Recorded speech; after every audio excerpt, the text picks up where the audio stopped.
नमस्कार दोस्तों, टीम आयाम के यूट्यूब चैनल पर आपका स्वागत है। इंडियन ज्योग्राफी में हम आज चौथा भौतिक प्रदेश पढ़ेंगे, तटीय मैदान और द्वीप समूह। चौथा भौतिक प्रदेश हम देखेंगे आज, तटीय मैदान एवं द्वीप समूह। तटीय मैदान एवं द्वीप समूह। हम भारत के भौतिक प्रदेशों को पढ़ रहे हैं और भौतिक प्रदेशों के क्रम में हम चौथा भौतिक प्रदेश देख रहे हैं, तटीय मैदान और द्वीप समूह। तटीय मैदान से क्या तात्पर्य है? तटीय मैदान का मतलब होता है समुद्र तट के नजदीक वाले क्षेत्र। समुद्र तट के नजदीक वाले क्षेत्र तटीय मैदान कहलाते हैं। और द्वीप समूह का मतलब जो द्वीप होते हैं, द्वीप का मतलब होता है जिसके चारों ओर पानी है। तो भारत में द्वीपीय क्षेत्र कौन से हैं? एक तो अंडमान निकोबार द्वीप समूह और दूसरा लक्षद्वीप समूह। तो वो हमारे द्वीप समूह है, उनको भी अपन पढ़ेंगे। और तटीय मैदान से तात्पर्य हुआ समुद्र के नजदीक वाले क्षेत्र। मानचित्र की सहायता से अपन देखते हैं इनको। ये जो क्षेत्र होगा, ये वाला मतलब इसके या पास वाला क्षेत्र होगा, ये क्षेत्र जो है कैसा कहलाएगा? ये वाला क्षेत्र, ये तटीय क्षेत्र है। इसके इधर हमने पिछले लेक्चर्स में देखा था पश्चिमी घाट और पूर्वी घाट। पश्चिमी घाट और पूर्वी घाट से इधर समुद्र तट के नजदीक वाला क्षेत्र होगा, इन्हें अपन कहेंगे तटीय मैदान। तो ये जो है, ये तो कौन सा मैदान हुआ? पश्चिमी तटीय मैदान। भाई जो पश्चिमी दिशा में है वो हो गया पश्चिमी तटीय मैदान, और जो पूर्व की ओर है उसे क्या कहेंगे? पूर्वी तटीय मैदान। ऐसे ही तो कहेंगे, सिंपल सा बात है। समुद्र तट के नजदीक वाले क्षेत्र तटीय मैदान कहलाते हैं। तो भारत में जो पश्चिम दिशा के तटीय मैदान है उनको अपन कहेंगे पश्चिमी तटीय मैदान, और जो पूर्व दिशा में है उन्हें कहेंगे पूर्वी तटीय मैदान। तो मानचित्र में आपको मालूम पड़ा, पश्चिम दिशा वाले पश्चिमी तटीय मैदान और पूर्व दिशा वाले पूर्वी तटीय मैदान। एक एक करके इनको अपन पढ़ते हैं। इस वाले तटीय मैदान की क्या क्या विशेषताएं हैं, कौन से सवाल बनते हैं, पूर्वी तटीय मैदान की क्या क्या विशेषताएं रहेगी, उससे कौन कौन से सवाल बन सकते हैं, उन्हें अपन यहाँ पर पढ़ेंगे। तो पहला अपन देख रहे हैं इसका पश्चिमी तटीय मैदान।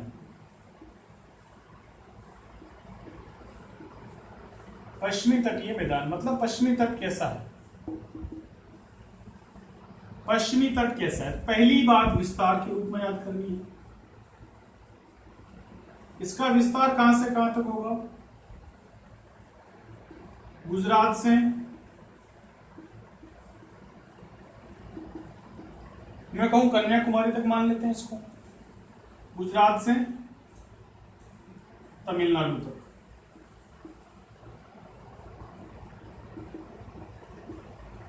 हालांकि तमिलनाडु का हिस्सा पूर्वी तट का भाग माना जाता है, परंतु इस वाली साइड का जो हिस्सा है इसे भी अपन इसी के तहत मानते हैं। कुछ लोग इसको तिरुवनंतपुरम तक भी कहते हैं।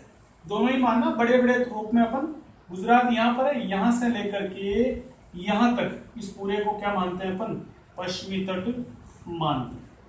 ये विशेषता विस्तार के तौर पर आप याद रखोगे। गुजरात से लेकर के तमिलनाडु तक। तिरुवनंतपुरम भी मानते हैं, जो केरल की राजधानी है, वहां तक भी मानते हैं। तो कोई बड़ी बात नहीं है, विस्तार आप इसको बड़े तौर पर तमिलनाडु तक याद रखिए। इसकी अगली विशेषता क्या होगी? यहां से सवाल बनेंगे। पश्चिमी तट पूर्वी तट की तुलना में ऊंचा है, पूर्वी तट से ऊंचा है।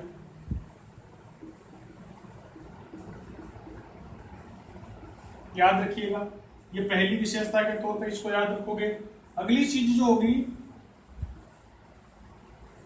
पश्चिमी तट पूर्वी तट की तुलना में संकरा है, तुलना में संकरा है। ये याद रखो। पश्चिमी तट पूर्वी तट की, इस तट की तुलना में ये तट कैसा है? संकरा है। ऊंचा तो ज्यादा है, वही बात घाट में याद रखनी है। पश्चिमी घाट पूर्वी घाट की तुलना में ऊंचा है, और ये जो तटीय मैदान है ये भी उसकी तुलना में ऊंचा है, लेकिन ये कैसा है, उसकी तुलना में संकरा है। अगली विशेषता इसकी क्या याद रखेंगे, ये विशेषताएं हैं। यहां से सवाल ये आपको साधारण लग रही होगी, किंतु जब सत्य असत्य वाले कथन बनाकर पूछा जाएगा वहां गलती की संभावनाएं ज्यादा हो जाएगी। इसलिए इन लाइनों को, इन सेंटेंस को आप, हालांकि फैक्ट के रूप में नहीं याद होते, किंतु इन्हें आप विशेषताओं के रूप में याद करोगे। पश्चिमी तट की क्या विशेषताएं हैं, तो हमने देखा कि ये संकरा है उसकी तुलना में ऊंचा है। अगली विशेषता, ये तंतुरित एवं कटा फटा होने के कारण कृषि कार्यों हेतु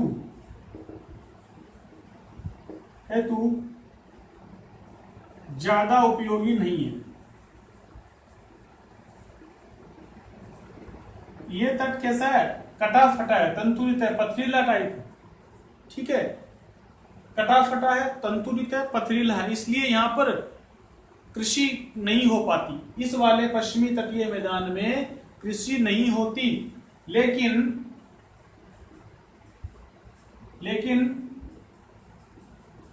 प्राकृतिक बंदरगाहों के लिए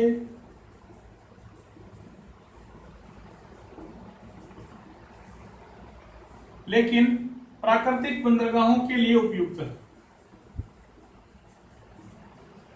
तो इस क्षेत्र में बनने वाले बंदरगाह कैसे होंगे, प्राकृतिक बंदरगाह यहां पर आपको मिलेंगे। यहां बंदरगाह कैसे होंगे, प्राकृतिक बंदरगाह होंगे, याद रखोगे। इस तरफ की जो बंदरगाह क्या होता है, जहां से जलियान, मतलब आप यूं मानिए कि रेलवे स्टेशन रेल के लिए होता है, एयरपोर्ट होता है हवाई जहाज के लिए, तो जो पानी वाली जहाज है ना, शिप है, उसके लिए जो स्टेशन होगा उसे अपन बंदरगाह कहेंगे। तो प्राकृतिक बंदरगाहों के लिए ये उपयुक्त है। कौन सा, पश्चिमी तट। तो इतनी 3 विशेषताएं हम इसकी याद रखेंगे।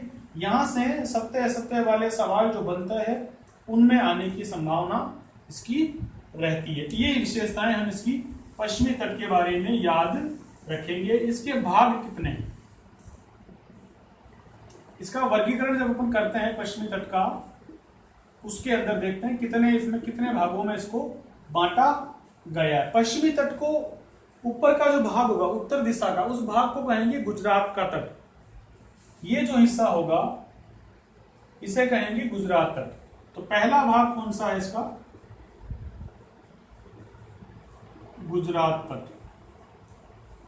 ये कहां से कहां तक है, कच्छ से सूरत तक। ये कच्छ का इलाका होगा, तो ये जो तट होगा ना, ये वाला यहां तक, ये जो क्षेत्र होगा इसे कहेंगे अपन गुजरात तट। विस्तार कहां से कहां तक, कच्छ से सूरत तक। कच्छ यहां पड़ेगा और ये यहां पर सूरत, तो कच्छ से सूरत तक का इलाका गुजरात तट कहलाएगा। ये गुजरात तट हो गया। इसकी विशेषताएं क्या करनी है, इस इलाके की जो विशेषताएं होगी उन्हीं को अपन याद रखेंगे। यहां पर एक तो आपको जवारीय बंदरगाह मिलेंगे, कांडला बंदरगाह यहां का एग्जाम्पल याद रखोगे, रासायनिक बंदरगाह याद रखोगे, इधर के रासायनिक बंदरगाह, और यहां पर इसकी चौड़ाई सबसे ज्यादा है। चौड़ाई यहां पर ज्यादा, मतलब इस पूरे तटीय प्रदेश में अगर आपसे पूछ ले पश्चिमी तटीय मैदान की सर्वाधिक चौड़ाई कहां मिलती है, तो 4 नाम आपको दे दिए वर्गीकरण में से। तो याद रखोगे गुजरात तक जो है उसकी चौड़ाई सबसे ज्यादा, और वो भी स्पेसिफिकली कहां पर, नर्मदा और तापी के मुहाने पर। कहां मिलेगी, नर्मदा व तापी के मुहाने पर। नर्मदा व तापी के मुहाने पर सर्वाधिक चौड़ाई मिलेगी। गुजरात तट पर आपको सूरत के किनारे पर, सूरत के नजदीक नर्मदा और तापी नदियां हैं, वहां पर आपको इस पूरे पश्चिमी तटीय मैदान में सर्वाधिक चौड़ाई यहां पर मिलेगी। तो ये इसके बारे में, गुजरात तट के बारे में बात हुई। कांडला बंदरगाह का एग्जाम्पल इसमें यहाँ याद रखोगे, रासायनिक बंदरगाह, ठीक है, रिफाइनरी है ना जामनगर वाली, वो यहाँ पर भी है। इसी तट के सारे उसका बिजनेस होता है। तो ये सारी चीजें अपन गुजरात तट में याद रखेंगे। इसके बाद अगला तट, दूसरा तट कौन सा है इसके अंदर,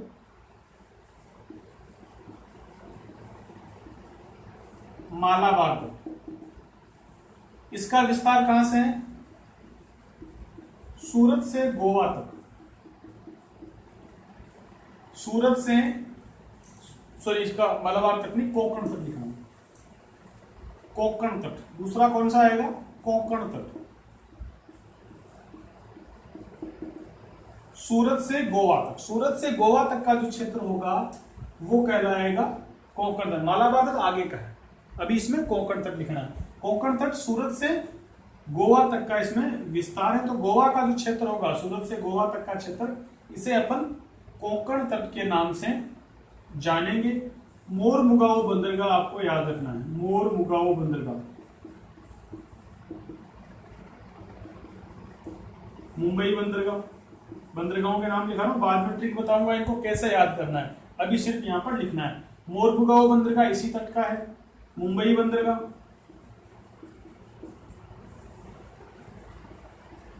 जवाहरलाल नेहरू बंदरगाह इसी के अंदर याद रखोगे।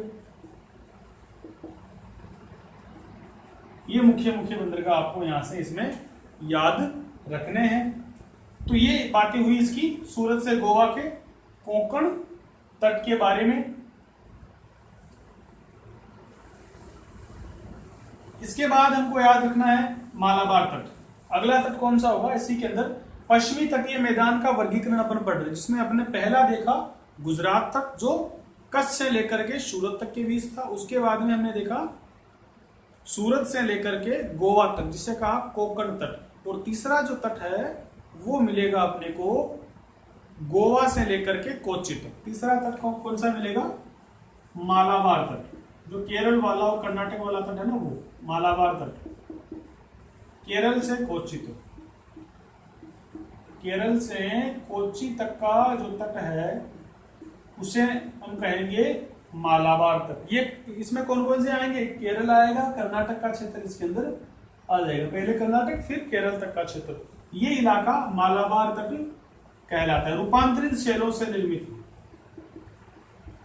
रूपांतरित शैलों से निर्मित ये इलाका, रूपांतरित शैलों से निर्मित, रूपांतरित चट्टानें यहाँ पर पाई जाती है। कौन से, मालाबार तट वाले क्षेत्र में। ये अपन याद रखेंगे। और जो पिछले वाला क्षेत्र था ना कोंकण वाले, तो उसमें कहेंगे जो गुजरात तट था वो बेसाल्टिक लावा से निर्मित था। वापस लिख लीजिए, मैं लिखाना भूल गया आपको। गुजरात तट बेसाल्टिक लावा से निर्मित था। ये जो तट था इसका गोवा वाला कोंकण तट, ये पेट्रिक लावा से निर्मित था, पेट्रिक लावा से निर्मित था। ये जो तट है ये रूपांतरित शैलों से निर्मित, रूपांतरित शैल से निर्मित है। थोड़ा सा इनको भी याद रखेंगे।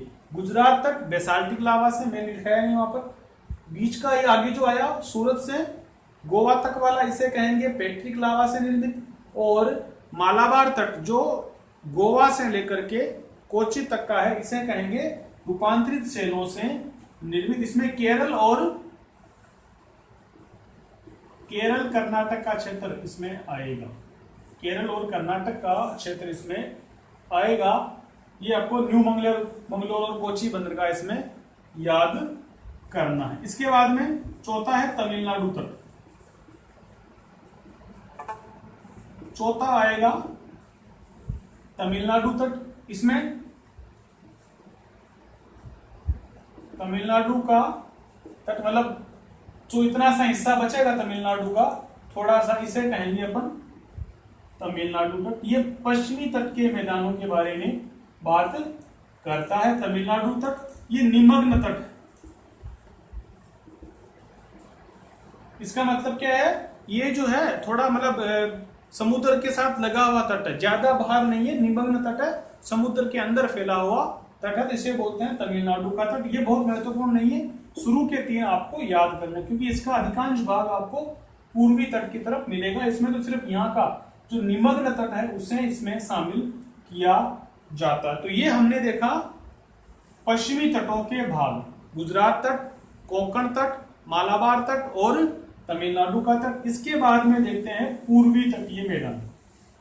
पूर्वी तट में कौन कौन से हिस्से आएंगे उनको अपन इसमें अब देखेंगे। पूर्वी तट में कौन कौन से हिस्से आते हैं। दूसरा जो है वो आएगा पूर्वी तट। पूर्वी तट में कौन कौन से आएंगे। पूर्वी तट में आपको इधर से चले नीचे से चलते हैं। पहला करना है कोरोमंडल तट। कोरोमंडल तट कौन सा तट है? तमिलनाडु का तट कहेंगे इसमें। तमिलनाडु का तटीय मैदान, ये वाला हिस्सा, ये जो तटीय मैदान है ना, ये कहेगा कोरोमंडल तट। मतलब तमिलनाडु राज्य का पूर्वी तट की तरफ का हिस्सा कोरोमंडल तट कहलाएगा। मतलब तमिलनाडु याद रखोगे। यहां पर ताड़ वृक्ष की अधिकता है। यहां पर ताड़ वृक्ष की अधिकता है। यहां पर ताड़ वृक्ष की अधिकता है, याद रखोगे। तमिलनाडु से आपको चेन्नई बंदरगाह मिल जाएगा। चेन्नई बंदरगाह याद रखो। ये तमिलनाडु तट के बारे में बात हुई। बंदरगाहों के बारे में अपन बात बाद में करेंगे, अच्छे से उसको उसमें समझ आएगा। पहला तट अपन ने देखा ये वाला, और इसके बाद दूसरा इसका भाग आएगा, उसमें करेंगे अपन काकीनाडा का तट। काकीनाडा का तट, इसमें अपन याद रखेंगे आंध्र प्रदेश। आंध्र प्रदेश का जो हिस्सा होगा वो कहलाएगा काकीनाडा का तट। कौन सा प्रदेश आएगा इसके अंदर? आंध्र प्रदेश। और बंदरगाह कौन सा होगा? विशाखापट्टनम बंदरगाह। विशाखापट्टनम बंदरगाह। इन बंदरगाहों की विशेषता मैं अगले लेक्चर में पढ़ाऊंगा। यहां से भी सवाल बनता है, अभी अपन केवल वर्गीकरण देख रहे हैं ना। तो काकीनाडा का तट आंध्र प्रदेश में, और यहाँ का एक मुख्य बंदरगाह कौन सा? विशाखापट्टनम बंदरगाह, याद रखेंगे। इसके बाद उत्कल तट, तीसरा तट कौन सा है? तीसरा वर्गीकरण कौन सा आएगा? पूर्वी तट का तीसरा हिस्सा। उत्तर की तरफ जा रहे हैं अपन, इधर से दक्षिण से। पहले कोरोमंडल, फिर हमने देखा काकीनाडा, और यहां अब जो बनेगा इसे कहेंगे उत्कल तट। उत्कल तट का मतलब है ओडिशा, ओडिशा का तट। ठीक है, ओडिशा का जो पूर्वी तट है, ओडिशा का तटीय मैदान, वो कहलाएगा उत्कल तट। ये हमको इसमें याद करना है, ओडिशा का उत्कल तट। बंदरगाह कौन सा? पारादीप बंदरगाह। पारादीप बंदरगाह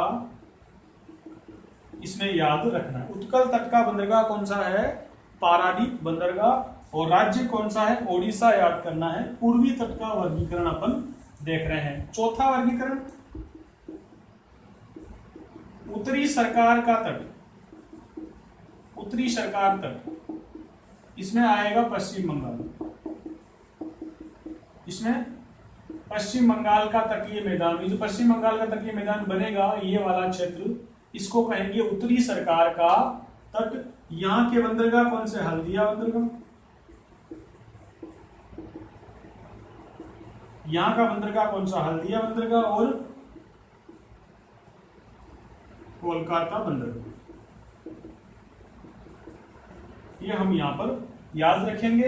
यहां जो पारादीप बंदरगाह है ना, वो सभी मौसम में काम करने वाले। ये सभी जानकारी अपन अगले लेक्चर में जब बंदरगाहों को पढ़ेंगे तब उनके साथ साथ में याद करेंगे। तो ये हमने दोनों तरफ के तटीय मैदानों को देखा, पश्चिमी तटीय मैदान और पूर्वी तटीय मैदान। पश्चिमी तटीय मैदान क्या है? अधिक ऊंचे हैं लेकिन संकरे हैं, मतलब चौड़ाई उनकी पूर्वी तट के मैदानों की अपेक्षा कम है, जबकि पूर्वी तट की चौड़ाई ज्यादा है किंतु ऊंचाई कम है। पश्चिमी तट जो है वो कैसा है? वो कृषि के लिए उपयोगी नहीं है, जबकि पूर्वी तट कृषि के लिए उपयोगी है। इसकी विशेषता लिखानी है मेरे को पूर्वी तट की। अब विशेषताएं लिख लेते हैं पूर्वी तट की, आप इसकी छूट भी सही देना। पूर्वी तट की विशेषताएं, पूर्वी तट की विशेषताएं कौन कौन सी है? एक नंबर लगा के लिखिए।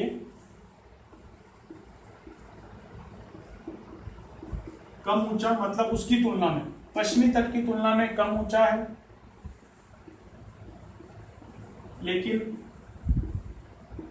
चौड़ाई ज्यादा, मतलब पश्चिमी तट की तुलना में चौड़ाई इसकी ज्यादा है। अगली चीज जो लिखनी है वो है